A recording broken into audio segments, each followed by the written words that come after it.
अमृतमय श्लोक है। भक्त के लिए, प्रेमी उपासक के लिए यही जीवन है।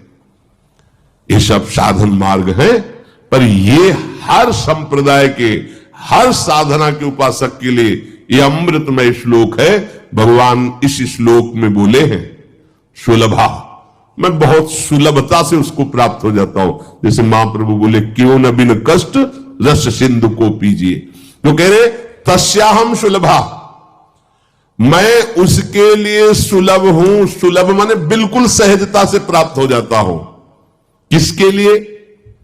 बोले अनन्य चेता सततम यूमाम स्मरत नित्य शाह,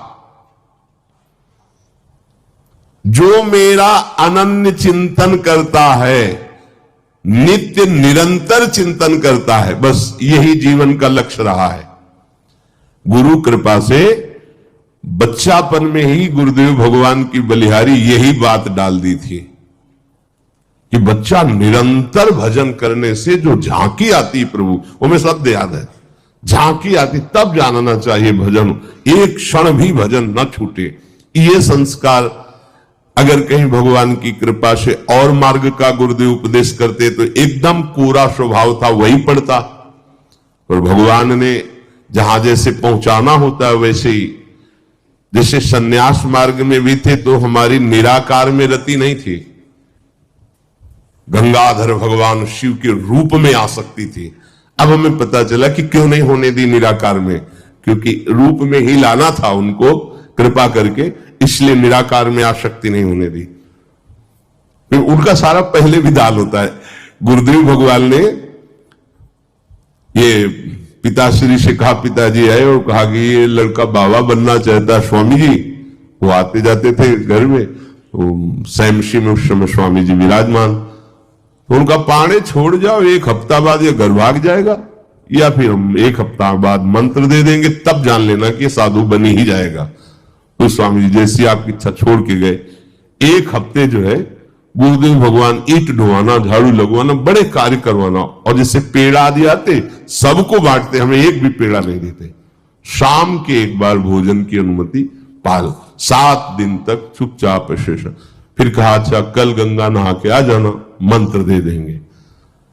ठीक है, सुबह गए स्नान करके तो पंचाक्षरी मंत्र दिया, मंत्र दे के कुटिया में गए, फिर उठ के आए, बोले सुनो आओ एक बात कहनी। बैठे, बोले 12 मंत्र भी ले लो। तुम कहा जपेंगे कौन? बोले पहले तुम ये जपना, लेकिन ये रखे रहो, आगे काम आएगा। हमारी समझ में नहीं आ रहा था कि मतलब मंत्र 2 क्यों दे रहे हैं। ये पहले से भूमिका तैयार थी वृंदावन की, हमें पता नहीं था। 12 मंत्र भगवान श्री कृष्ण का, पंचाक्षरी मंत्र सबसे पहले दिया। बाद में पता चला कि ये बीज तो गुरुदेव ने ही पहले बो दिया था कि जिस मार्ग से घूम के जाना है। वो कह रहे थे कि बाद में तुम्हें पता चलेगा, वो बाल्यावस्था थी, मेरी मति गति वहां तक पहुंच नहीं रही थी। और जपे हम पहला ही, जपे पहला ही, बाद में जब भगवान शंकर ने इधर, तब मुझे समझ में आया कि बीज तो गुरुदेव भगवान ही अंदर से बो दिए थे पहले ही। ये कृपा गुरुदेव भगवान की हुई कि चित्त में बैठाल दिया कि निरंतर चिंतन करना यही संन्यास है, यही साधना है, यही भगवत प्राप्ति का स्वरूप है। गुरु कृपा से पूरे जीवन भर एक बात रहे कि हम कभी 1 सेकंड के लिए अपने आराध्य देव को ना भूले। पूरे जीवन भर इसकी चेष्टा गुरु कृपा से करते। अन्य सब बात थी साधन की, पर बात उसमें प्रधान ये थी कि भूले ना। जैसे हम गायत्री मंत्र भी जप रहे हैं नैष्ठिक ब्रह्मचर्य में, तो गुरु के द्वारा दिया हुआ पंचाक्षर मंत्र लिखा हुआ है, बार बार उसे देख रहे हैं, अंदर से देख रहे हैं, गायत्री मंत्र चल रहा है। बड़ी कृपा रही है, मन को भागने के अवसर नहीं मिले। अनन्य चेता सततम, इसलिए हम आपको फिर कह रहे हैं, बहुत जल्दी लाभ लेना है तो इसको डबल पटरी में फंसाओ।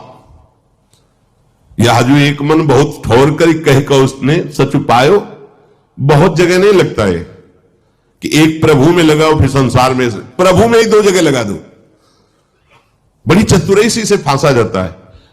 यदि मंत्र से भाग रहा हो और तुम्हें कहीं रूप का अभ्यास हो भगवत कृपा से, तो रूप में फंसाओ, चरणों से लेकर के मुकुट तक, मुकुट से लेकर चरणों तक इसको फंसाओ। पर यह कठिन बात है, रूप आना कोई साधारण बात थोड़ी। तो डबल नाम में फंसाओ। जैसे कल कहा था कि शरणागत मंत्र चल रहा, राधा लिखे है, राधा बार बार, और शरणागत मंत्र जा कहा जाएगा। तो जब गायत्री जी जब करते थे अनुष्ठान पुरस्चरण का, तो सामने पंचाक्षरी मंत्र लिखा हुआ है और गायत्री मंत्र चल रहा है। अगर हम जरा सा भी चूकेंगे तो या तो मंत्र छूटेगा और या तो दृश्य छूटेगा। बिल्कुल मन को कोई जगह नहीं रखते थे, कोई जगह नहीं रखते। अनन्य चेता, ये बहुत बड़ी सिद्धि, बहुत बड़ा लाभ है कि अन्य कुछ स्मरण ना आवे। इसका अभ्यास आप कर लीजिए, फिर नशा तो ये चढ़ा देगा। ऐसा नशा चढ़ता है, ऐसा लगता है जैसे खोपड़ी घूम रही हो और उसके साथ मंत्र घूम रहा हो। ये ऐसे करो तो पका जैसा दर्द होने लगता है। एक एक नस नाड़ी मंत्राकार। न भोजन की इच्छा है, न किसी के देखने की इच्छा है, इच्छा रहित केवल मंत्र चल रहा है। तनाकार वृत्ति, मंत्राकार वृत्ति। अब इतनी प्रपंच की वृत्तियां फैलाए हो, इतना बहिर्मुख हो, कैसे ही बात समझोगे अंतर की। अनन्य चेत, भगवान कह रहे मैं सुलभ हूं, सुलभ हूं। काशी में प्रतिदिन ये होता, आज महादेव जी साक्षात आएंगे। सुबह से तैयारी हो जाती थी, आज महादेव जी आएंगे। घाट में ही रहते थे, पंडों की छतरी के नीचे तपती हुई धूप, तो घाट में धूप ऐसे ज्वाला सी लगती थी, और छोटी सी छतरी, उसी के नीचे दोपहर रात्रि वहीं 2 बजे तक तो तपती थी फर्श। और 2 बजे के बाद स्नान करके महादेव जी विश्वनाथ जी पहुंच गए। बस रोज ही आज मिलेंगे, आज तो निश्चित मिलेंगे। एक दिन इतना आनंद था कि आज तो बस आ ही रहे हैं, ऐसा आ ही रहे हैं। जैसी भावना करोगे, जा पर जाकर सत्य स्नेहु, सो तो ही मिले न कुछ संदेह। भयंकर जटाओं का बोझा ऐसे, इतना बड़ा हाथ में त्रिशूल लिए, देखा दोपहर में नग्न पैर से आ गए। अब अपने जो जहां पागल हो गए उसको दिखाई, साष्टांग दंडवत ऐसे, मौन, कुछ बोले नहीं उससे। हम तो बस वैसे स्तब्ध, जैसे कोई जड़वत। बाद में विचार आया इसका मतलब क्या था। मैं ही मैं हूं, दूसरा कोई नहीं है। अलग से देखने की भावना मत करो, कण कण में मैं विराजमान हूं। एक दिन भाई जी के प्रति बहुत आकर्षण जब था, एक स्वप्न देखा कि स्वप्न में हम भाई जी से पूछ रहे कि मुझे श्री कृष्ण की प्राप्ति कब होगी। इसके बाद की बात, भाई जी ने ऐसे चश्मा करके ऐसे देखा, राधा बाबा बगल में बैठे, और कहा जब श्री कृष्ण बन जाओगे तब श्री कृष्ण की प्राप्ति होगी। जगने पर, बहुत विचार करने पर फिर यह कि श्री कृष्ण बन जाओगे, भाई जी का तात्पर्य क्या था। तब समझ में आया कि मन कृष्णाकार, बुद्धि कृष्णाकार, चित्त कृष्णाकार, अहम कृष्णाकार, तब कृष्ण साक्षात्कार हो गया। नित्य युक्त योगिनः तस्याम सुलभा पार्थ नित्य युक्त योगिनः।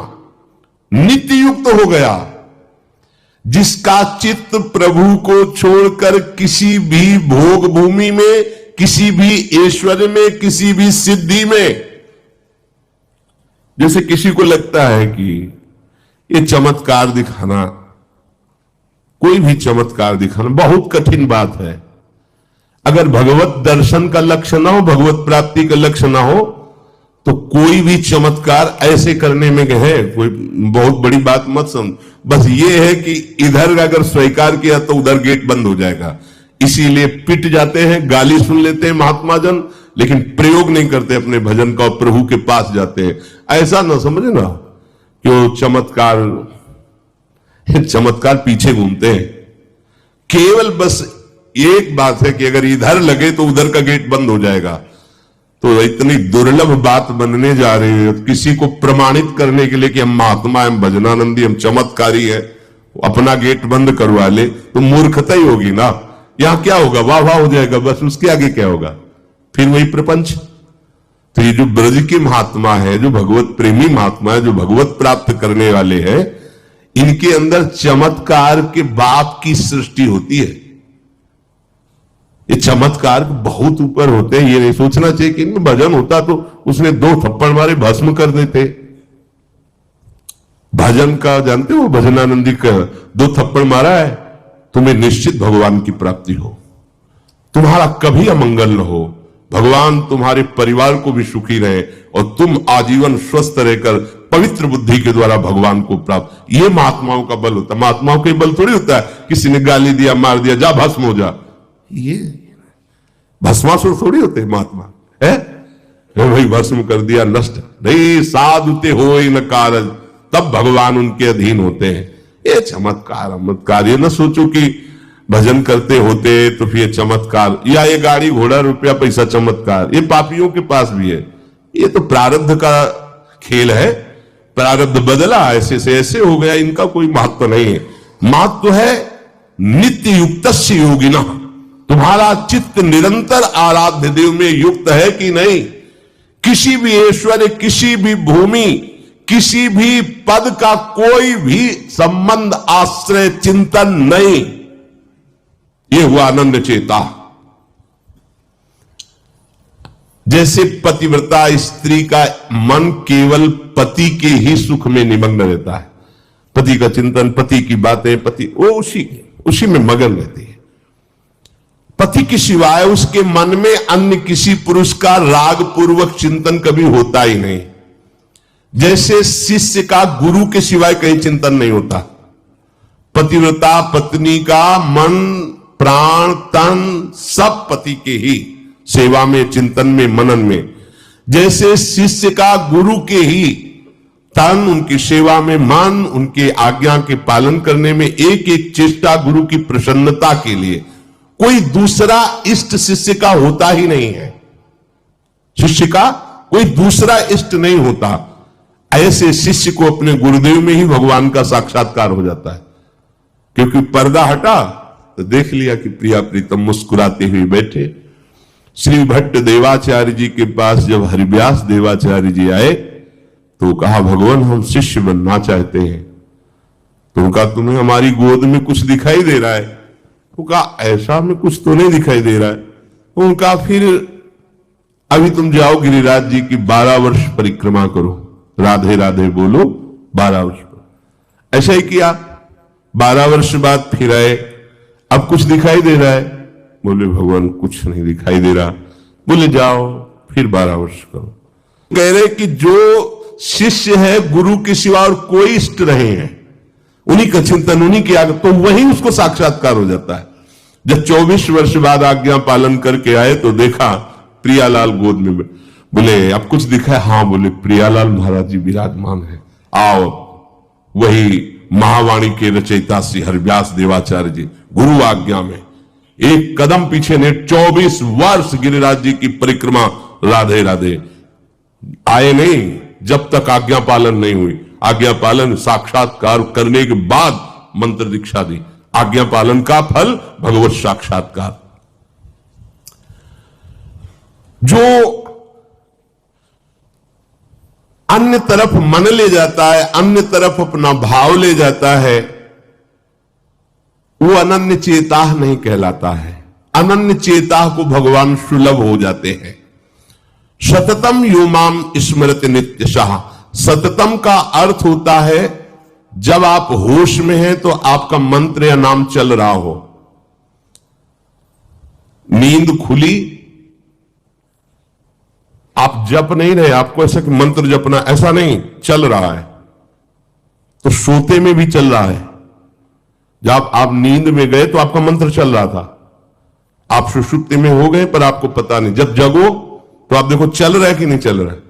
अगर चल रहा है तो चल रहा था, नहीं चल रहा तो फिर सतत नहीं था। उसका कारण आपने सोते समय भजन नहीं किया। यह भी गुरु कृपा से पहले ही सिखा दिया गया था कि जब तक गाढ़ नींद ना आवे तब तक आसन में बैठ के मंत्र जप करो, जब आ जाए तो लेट जाओ, मंत्र का चिंतन करते हुए सो। तो वैसे प्राय उपासक जो भजन करते हो अनुभव करते होंगे, जगते ही मंत्र चल रहा है। सैकड़ों बार तो ऐसा अनुभव हुआ कि हम सो ही रहे हैं पर आसन में बैठ गए। जब चेतना आई तो देखा है कि मंत्र चल रहा है, आसन में बैठे, अभ्यास, बहुत बड़ा बल, सोते मतलब अभी नींद खुली नहीं, आसन में बैठ गए। बिल्कुल कभी भी जीवन में मतलब 10-5 मिनट का अंतर तो कह सकते हैं, लेकिन ऐसा नहीं कि आधा घंटा 1 घंटा का अंतर कभी जीवन में पड़ा हो।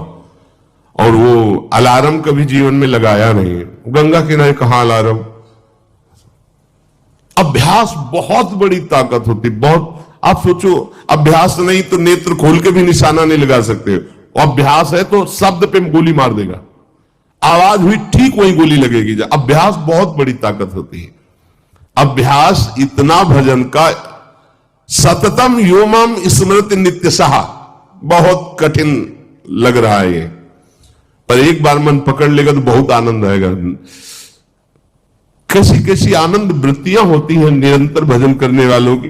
दूसरे की जरूरत नहीं, अपने आप में नाचता है, अपने आप में बातें करता है, अपने आप में हंसता है, अपने आप में खेलता है, उसे किसी और की जरूरत नहीं होती। वो अपने आप, जो आप है ना, वो अपने आप से खेलता है, अपने आप में हंसता है, अपने आप से बातें करता है। जो भगवत प्राप्ति करना चाहता है, जो अध्यात्म की ऐसी ऊंचाई पर पहुंचना चाहता है जहां काम, क्रोध, लोभ, मोह, मद, मत्सर, ईर्ष्या, द्वेष, इनका प्रवेश ही नहीं, इनकी पहुंच ही नहीं है, कितना उस हृदय में आनंद होगा जिसमें कोई कामना नहीं है, कोई द्वंद्व प्रभावित नहीं कर पा रहा। और यही तो प्राप्त करने के लिए हमें मानव देह मिला है। पीछे के पद में भगवान ने भक्त्या युक्त शब्द का प्रयोग किया था।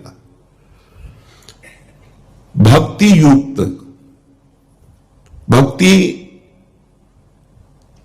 प्रभु के सिवा अन्य कोई हमारा प्रिय न रह जाए, यह है भक्ति की कसौटी।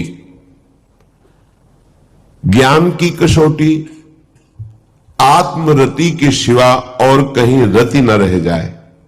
आत्मावान, आत्मरति, आत्म क्रीड़ावान, बात एक ही है। हम श्री कृष्ण बोले, ज्ञानी आत्मा बोले, योगी परमात्मा बोले, भक्त भगवान बोले, वो एक ही बात है। पर अन्य कुछ रह जाना, ना वो ज्ञानी है, ना वो योगी है, और ना वो भक्त है। भक्त्या युक्ता,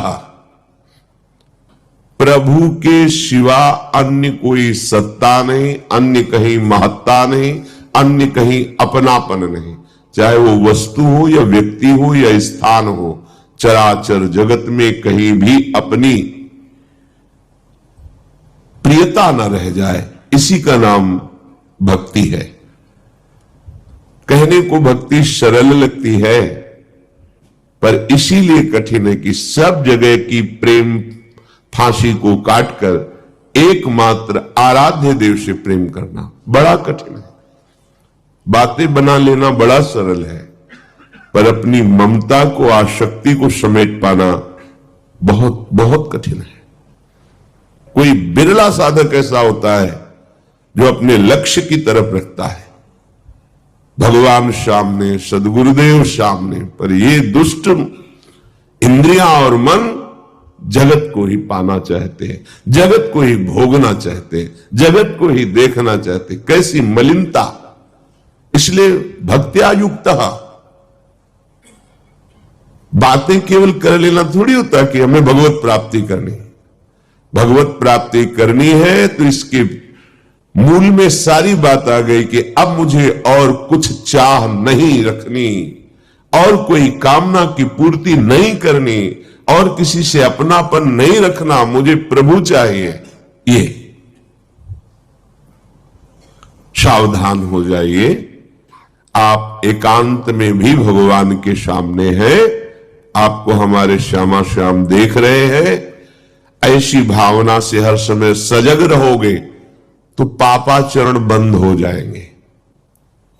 पापाचरण बंद होते ही हृदय प्रभु की तरफ भाग पड़ेगा। प्रभु की तरफ भागना क्या है? प्रतिक्षण उनका गाढ़ चिंतन। फिर किसी सुख की तुम्हें आकांक्षा नहीं करनी पड़ेगी, किसी सुख का तुम्हें अभाव नहीं लगेगा। ई परलोक सकल सुख पावत, मेरी सो भैया कृष्ण गुण संच। तुम्हें मेरी शपथ है, तुम कृष्ण के गुणों का गायन करो, कृष्ण नाम रटो, कृष्ण रूप ध्यान करो। इसका फल होगा प्रियाजू के चरणों में प्रीति। जिसका गोरे चरणार बिंदु से संबंध है, ये परलोक किसी भी सुख की चाह ही नहीं रह जाती। प्रभु करुणा करके कह रहे हैं, वही आचार्य है। मेरी कसम, तुम कृष्ण के गुणों का संचय करो, तुम्हें इस लोक परलोक में सब सुख मिल जाएंगे, कोई अभिलाषा अधूरी नहीं रह जाएगी। पर भक्त्या युक्त, अन्य संबंध, अन्य महत्व बुद्धि, ये कलंक है हमारी भक्ति में। नहीं समझ रहे? चाहते हैं सुख, चेष्टाएं और चिंतन, दुखालयम अशाश्वतम। कैसे मिलेगा? चाहते हो अविनाशी पद और भोग दृष्टि रखते हो विनाशी की, प्रियता रखते हो विनाशी की, गाढ़ चिंतन करते हो विनाशी भोगों का, कैसे अविनाशी पद का अधिकार प्राप्त होगा? अरे तुम्हारा स्वरूप ही अविनाशी है। विस्मृत होकर भोगों में लगने से ही ये तुम्हारी दुर्दशा हुई है। भक्त्या युक्ता, अपने हृदय को भक्ति से युक्त करो। आराध्य देव की शिवा और कहीं चिंतन न जाए। अभ्यास योग युक्तेनो चेतसा नान्यगामिना। स्पष्ट कह रहे हैं प्रभु, परमम पुरुषम दिव्यम याति पार्थान चिंते। निश्चित परम पुरुष दिव्य, उस परमात्मा की तुम्हें अनुभूति होगी, उसका साक्षात्कार हो जाएगा।